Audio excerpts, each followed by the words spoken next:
ಇವತ್ತು ಬೆಳಗ್ಗೆ ಸುಮಾರು 8 ಗಂಟೆ ಸಮಯದಲ್ಲಿ ಈ ಶೇಷಾದ್ರಿ ರಸ್ತೆಯಲ್ಲಿ ಬರ್ತಿರುವಂಥ 2 BMTC ಬಸ್ಸುಗಳ ನಡುವೆ ಡಿಕ್ಕಿಯಾಗಿದೆ. ಇದರಲ್ಲಿ ನಮ್ಮ ಮೇಲ್ನೋಟಕ್ಕೆ ಕಾಣ್ತಾ ಇರೋದು ಮುಂದಿರುವಂಥ ಬಸ್ಸು ಸಿಗ್ನಲನ್ನು ಕಂಡುಬಿಟ್ಟು ನಿಲ್ಲಿಸಿದಂಥ ಸಂದರ್ಭದಲ್ಲಿ ಹಿಂದಿಂದ ಇದ್ದಂಥ ಒಂದು ಬಸ್ಸು ಫಾಸ್ಟಾಗಿ ಬಂದು ಅದಕ್ಕೆ ಹಿಂದಿಂದ ಹೊಡೆದಿದೆ. ಸೊ ಈ ಸಂದರ್ಭದಲ್ಲಿ ಹಿಂದಿನ ಬಸ್ಸಲ್ಲಿರುವಂಥ ಈಗಿನ ಮಾಹಿತಿ ಪ್ರಕಾರ ಸುಮಾರು 4 ಜನರಿಗೆ ಗಾಯಗಳಾಗಿವೆ. ಇದರಲ್ಲಿ ಡ್ರೈವರಿಗೆ ಸ್ವಲ್ಪ ಏಟಾಗಿದೆ, ಅವರು ಆಸ್ಪತ್ರೆಯಲ್ಲಿ ಚಿಕಿತ್ಸೆ ಪಡಿತಾ ಇದ್ದಾರೆ. ಆಮೇಲೆ ಒಬ್ಬರು ಮಹಿಳೆಗೆ ಕಾಲಿಗೆ ಸ್ವಲ್ಪ ಗಂಭೀರ ಗಾಯ ಆಗಿರುವಂಥದ್ದು. ಸೊ ಅವರು ಕೂಡ ಆಸ್ಪತ್ರೆಯಲ್ಲಿ ಚಿಕಿತ್ಸೆ ಪಡಿತಾ ಇದ್ದಾರೆ. ಬಾಕಿ ಗಾಡಿಗಳನ್ನ ನಾವು ಕ್ಲಿಯರ್ ಮಾಡಿಬಿಟ್ಟು ಈಗ ಟ್ರಾಫಿಕ್ ರೆಗ್ಯುಲೇಷನ್ ಮಾಡ್ತಾ ಇದ್ದೀವಿ. ಡ್ರೈವರ್ ತಲೆಗೆ ಏಟಾಗಿದೆ ಅಂತ ಹೇಳ್ತಾ ಇದ್ದಾರೆ, ಬಟ್ ಈಗ ಚಿಕಿತ್ಸೆ ನಡೀತಾ ಇದೆ. ಸದ್ಯಕ್ಕೆ ಏನು ಆ ಥರ ಏನೂ ಇಲ್ಲ, ನಾರ್ಮಲ್ ಆಗಿದ್ದಾರೆ. ಇನ್ನು ಇದರಲ್ಲಿ ನೋಡಬೇಕು. ಅದೇ ಮುಖ್ಯವಾಗಿ ಹಿಂದಿಂದ ಬಸ್ ಅವನು ಮುಂದಿನ ಒಂದು ಬಸ್ ಅವನು ಸಿಗ್ನಲ್ ನೋಡಿಬಿಟ್ಟು ನಿಲ್ಲಿಸಂಥ ಸಂದರ್ಭದಲ್ಲಿ ಹಿಂದಿಂದ ಬಂದು ಹೊಡೆದಿರೋದು ನಮಗೆ ಮೇಲ್ನೋಟಕ್ಕೆ ಕಾಣ್ತಾ ಇರುವಂಥದ್ದು. ಇಲ್ಲ, ಡೆತ್ ಯಾವ್ದು ಇಲ್ಲಿವರೆಗೆ ನಮ್ಗೆ ಕನ್ಫರ್ಮ್ ಅಲ್ಲ. ಈಗ ನಾವು ಬಸ್ ಈಗ ಕ್ಲಿಯರ್ ಮಾಡಿದ್ದೀವಿ, ಮುಂದೆ ದೂರು ನಾವು ತಗೊಂಡು ಅದ್ರ ಮೇಲೆ ಪ್ರಕರಣ. ಬೆಂಗಳೂರಿನಲ್ಲಿ ನಾರ್ಮಲ್ ಆಗಿ ಎಲೆಕ್ಟ್ರಿಕ್ ಬಸ್ಗಳು ತುಂಬಾ ಕಾಟಗಳಾಗ್ತಿದೆ. ಒಂದು ಅವರಿಗೆ ಎಫಿಷಿಯೆಂಟ್ ಆಗಿರುವಂಥ ಡ್ರೈವರ್ಗಳನ್ನ ನೇಮಕ ಮಾಡ್ತಿಲ್ಲ, ಏಜೆನ್ಸಿ ಇಂಪ್ರೂವ್ ಮಾಡ್ತಾ ಇರುವಂಥದ್ದು. ಸೊ ಇಷ್ಟೆಲ್ಲ ಸಮಸ್ಯೆ 3 ವರ್ಷದಲ್ಲಿ 80 ಜನ ಸತ್ತಿದ್ದಾರೆ ಎಲೆಕ್ಟ್ರಿಕ್ ಬಸ್ ಅಡಿಗೆ ಬಿದ್ದು, ಇದೇ ಥರ ಆಕ್ಸಿಡೆಂಟ್ಗಳಲ್ಲಾಗಿ.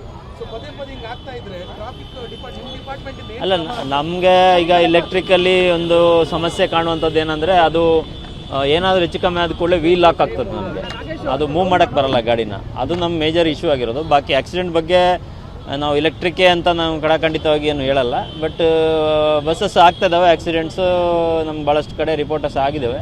ಬಟ್ ಎಲೆಕ್ಟ್ರಿಕ್ ಬಸ್ಸಲ್ಲಿ ಏನೋ ತೊಂದರೆ ಇದೆ ಅಂತ ನಾನು ನಿರ್ದಿಷ್ಟವಾಗಿ ಹೇಳೋಕ್ಕಾಗಲ್ಲ.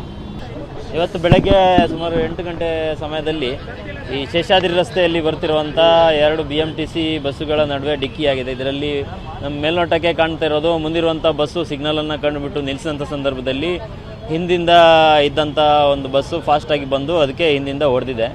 ಸೊ ಈ ಸಂದರ್ಭದಲ್ಲಿ ಹಿಂದಿನ ಬಸ್ಸಲ್ಲಿರುವಂಥ ಈಗಿನ ಮಾಹಿತಿ ಪ್ರಕಾರ ಸುಮಾರು 4 ಜನರಿಗೆ ಗಾಯಗಳಾಗಿವೆ. ಇದರಲ್ಲಿ ಡ್ರೈವರಿಗೆ ಸ್ವಲ್ಪ ಏಟಾಗಿದೆ, ಅವರು ಆಸ್ಪತ್ರೆಯಲ್ಲಿ ಚಿಕಿತ್ಸೆ ಪಡಿತಾ ಇದ್ದಾರೆ. ಆಮೇಲೆ ಒಬ್ಬರು ಮಹಿಳೆಗೆ ಕಾಲಿಗೆ ಸ್ವಲ್ಪ ಗಂಭೀರ ಗಾಯ ಆಗಿರುವಂಥದ್ದು. ಸೊ ಅವರು ಕೂಡ ಆಸ್ಪತ್ರೆಯಲ್ಲಿ ಚಿಕಿತ್ಸೆ ಪಡಿತಾ ಇದ್ದಾರೆ. ಬಾಕಿ ಗಾಡಿಗಳನ್ನ ನಾವು ಕ್ಲಿಯರ್ ಮಾಡಿಬಿಟ್ಟು ಈಗ ಟ್ರಾಫಿಕ್ ರೆಗ್ಯುಲೇಷನ್ ಮಾಡ್ತಾ ಇದ್ದೀವಿ. ಡ್ರೈವರ್ ತಲೆಗೆ ಏಟಾಗಿದೆ ಅಂತ ಹೇಳ್ತಾ ಇದ್ದಾರೆ, ಬಟ್ ಈಗ ಚಿಕಿತ್ಸೆ ನಡೀತಾ ಇದೆ. ಸದ್ಯಕ್ಕೆ ಏನು ಆ ಥರ ಏನೂ ಇಲ್ಲ, ನಾರ್ಮಲ್ ಆಗಿದ್ದಾರೆ. ಇನ್ನು ಇದರಲ್ಲಿ ನೋಡಬೇಕು. ಅದೇ ಮುಖ್ಯವಾಗಿ ಹಿಂದಿಂದ ಬಸ್ ಅವನು ಮುಂದಿನ ಒಂದು ಬಸ್ ಅವನು ಸಿಗ್ನಲ್ ನೋಡಿಬಿಟ್ಟು ನಿಲ್ಲಿಸಂಥ ಸಂದರ್ಭದಲ್ಲಿ ಹಿಂದಿಂದ ಬಂದು ಹೊಡೆದಿರೋದು ನಮಗೆ ಮೇಲ್ನೋಟಕ್ಕೆ ಕಾಣ್ತಾ ಇರುವಂಥದ್ದು. ಇಲ್ಲ, ಡೆತ್ ಯಾವ್ದು ಇಲ್ಲಿವರೆಗೆ ನಮ್ಗೆ ಕನ್ಫರ್ಮ್ ಅಲ್ಲ. ಈಗ ನಾವು ಬಸ್ ಈಗ ಕ್ಲಿಯರ್ ಮಾಡಿದ್ದೀವಿ, ಮುಂದೆ ದೂರು ನಾವು ತಗೊಂಡು ಅದ್ರ ಮೇಲೆ ಪ್ರಕರಣ. ಬೆಂಗಳೂರಿನಲ್ಲಿ ನಾರ್ಮಲ್ ಆಗಿ ಎಲೆಕ್ಟ್ರಿಕ್ ಬಸ್ಗಳು ತುಂಬಾ ಕಾಟಗಳಾಗ್ತಿದೆ. ಒಂದು ಅವರಿಗೆ ಎಫಿಷಿಯೆಂಟ್ ಆಗಿರುವಂಥ ಡ್ರೈವರ್ಗಳನ್ನ ನೇಮಕ ಮಾಡ್ತಿಲ್ಲ, ಏಜೆನ್ಸಿ ಇಂಪ್ರೂವ್ ಮಾಡ್ತಾ ಇರುವಂಥದ್ದು. ಸೊ ಇಷ್ಟೆಲ್ಲ ಸಮಸ್ಯೆ 3 ವರ್ಷದಲ್ಲಿ 80 ಜನ ಸತ್ತಿದ್ದಾರೆ ಎಲೆಕ್ಟ್ರಿಕ್ ಬಸ್ ಅಡಿಗೆ ಬಿದ್ದು, ಇದೇ ಥರ ಆಕ್ಸಿಡೆಂಟ್ಗಳಲ್ಲಾಗಿ.